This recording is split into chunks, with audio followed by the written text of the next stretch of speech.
Bismillahirrahmanirrahim. Assalamualaikum warahmatullahi wabarakatuh. Perkenalkan, nama saya Sumiati, salah satu mahasiswa PPG Telcep tahap 1 IAIN Pekalongan. Dalam hal ini saya akan memaparkan tugas proposal PTK yang berjudul Upaya Meningkatkan Kebiasaan Sholat 5 Waktu Berjamaah melalui pemberian motivasi multi aspek siswa kelas 4. Di sini latar belakangnya adalah sholat fardu 5 waktu yang merupakan salah satu bentuk ibadah utama yang diperintahkan Allah Subhanahu wa Ta'ala kepada umat Islam, hendaknya menjadi identitas dan kebiasaan seorang yang mengaku muslim. Sholat dicanangkan oleh Allah untuk membentuk kepribadian seorang muslim yang tangguh. Dalam sholat, Allah mengajarkan hidup disiplin, hidup sabar, bermasyarakat, mengajarkan hidup sehat, hidup bersih lahir dan batin, menahan dan pengendalian diri, berkomunikasi dengan Kholiknya. Salat 5 waktu sangat dianjurkan Rasulullah Shallallahu Alaihi Wasallam dilaksanakan dengan cara berjamaah. Namun kenyataannya yang kita dapati di masyarakat, salat secara berjamaah masih sangat minim dilakukan di kalangan umat Islam, termasuk di kalangan anak-anak usia SD. Salat 5 waktu berjamaah menurut survei awal hanya dilakukan tidak lebih dari 20% saja. Kenyataan di atas menunjukkan kepada kita bahwa pengamalan sholat 5 waktu secara berjamaah masih perlu mendapat perhatian untuk ditingkatkan agar terbentuk pribadi-pribadi yang beriman dan bertakwa kepada Allah Subhanahu wa Ta'ala. Kurangnya kesadaran dan pemahaman terhadap betapa besarnya keutamaan melaksanakan sholat berjamaah merupakan penyebab kenapa sholat berjamaah sering ditinggalkan. Untuk rumusan masalah, tujuan dan manfaat penelitian. Rumusan masalah 1. Apakah peningkatan kebiasaan sholat 5 waktu berjamaah siswa kelas 4 SD Sumur Panggang 1. dapat dilakukan melalui pemberian motivasi multi aspek. Tujuan penelitian untuk mengetahui apakah peningkatan kebiasaan sholat 5 waktu berjamaah siswa kelas 4 SD Sumur Panggang 1 dapat dilakukan melalui pemberian motivasi multi aspek. Sedangkan manfaat penelitian 1. Bagi siswa dapat meningkatkan kualitas ibadah sholat 5 waktu dengan berjamaah. 2. Bagi guru memperoleh pengalaman menerapkan berbagai metode dan teknik dalam rangka mendukung keberhasilan pembelajaran. 3. Bagi sekolah meningkatkan kualitas hasil pendidikan. Untuk kajian teori yang pertama, pengertian sholat. Sholat menurut bahasa berarti doa, sedangkan menurut istilah adalah perbuatan yang diajarkan oleh syarak, dimulai dengan takbiratul ihram dan diakhiri dengan salam. Takbiratul ihram adalah mengucapkan Allahu Akbar yang dilakukan dengan mengangkat kedua tangan ke arah kepala sambil berdiri. Posisi lain bagi yang tidak bisa untuk memulai rakaat pertama. Sedangkan salam ialah mengucapkan Assalamualaikum warahmatullahi wabarakatuh pada saat mengakhiri sholat, yaitu pada waktu duduk tasyahud atau tahiyat dengan memalingkan muka ke sebelah kanan dan ke sebelah kiri. Sedangkan kedudukan sholat antara lain 1. Sholat adalah tiang agama. 2. Sholat merupakan barometer amal manusia di akhirat. 3. Sholat merupakan kewajiban pertama yang diturunkan kepada Nabi. 4. Sholat merupakan kewajiban universal yang diwajibkan kepada seluruh Nabi dan umatnya. 5. Salat merupakan wasiat terakhir Nabi Muhammad. 6. Salat merupakan ciri dari orang yang takwa. 7. Salat merupakan ciri orang yang berbahagia. 8. Salat mencegah perbuatan keji dan munkar.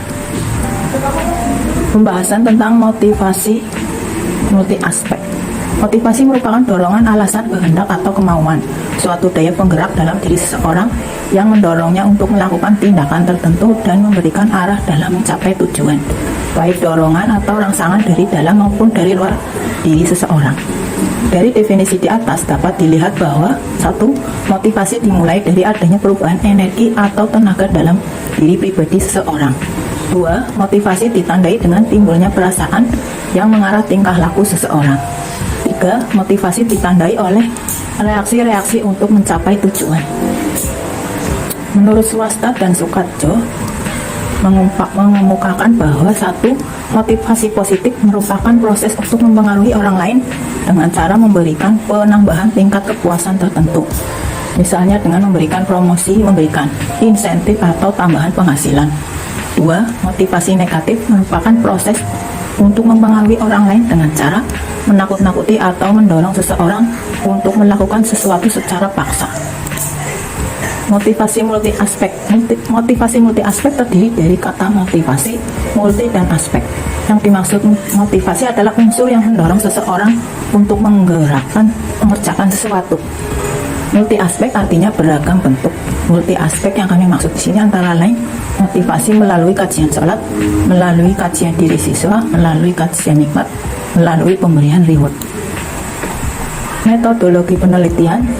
Setting penelitian tempat SD Sumber Panggang 1, waktu bulan Agustus 2021, siklus melalui 2 siklus. Subjek penelitian siswa kelas 4 SD Sumber Panggang 1 berjumlah 28 anak. Sumber data dalam penelitian ini terdiri dari beberapa sumber, yaitu siswa, guru, dan teman sejawat serta kolaborator. 1. Siswa untuk mendapatkan data tentang kebiasaan sholat 5 waktu berjamaah. 2. Guru untuk melihat tingkat keberhasilan implementasi proses pembelajaran. 3. Teman sejawat dan kolaborator dimaksudkan sebagai sumber data untuk melihat implementasi keberhasilan PTK baik dari sisi siswa maupun guru.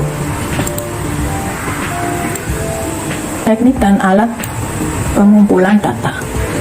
1. Observasi dipergunakan untuk pengumpulan data tentang keaktifan dan partisipasi siswa dalam kegiatan pembelajaran menggunakan lembar observasi. 2. Tes atau angket dipergunakan untuk mengumpulkan data tentang kebiasaan sholat 5 waktu berjamaah siswa menggunakan butir-butir soal. Analisis data. Data yang terkumpul pada setiap kegiatan observasi dianalisis secara deskriptif agar dapat melihat kecenderungan yang terjadi dalam kegiatan pembelajaran. Demikian juga hasil pengumpulan jawaban angket atau tes dianalisa dengan menggunakan prosentase untuk melihat kebiasaan sholat 5 waktu berjamaah siswa. Prosedur penelitian siklus 1. Siklus pertama dalam PTK ini terdiri dari perencanaan, pelaksanaan, pengamatan, dan refleksi. Siklus 2. Siklus 2 pun terdiri dari perencanaan, pelaksanaan, pengamatan, dan refleksi dari siklus pertama. Membuat tahapan penelitian dan evaluasi. Pada siklus pertama, memotivasi siswa dengan kajian makna sholat supaya siswa lebih paham makna sholat secara keseluruhan, sehingga dia dapat memahami sholat dan membiasakannya.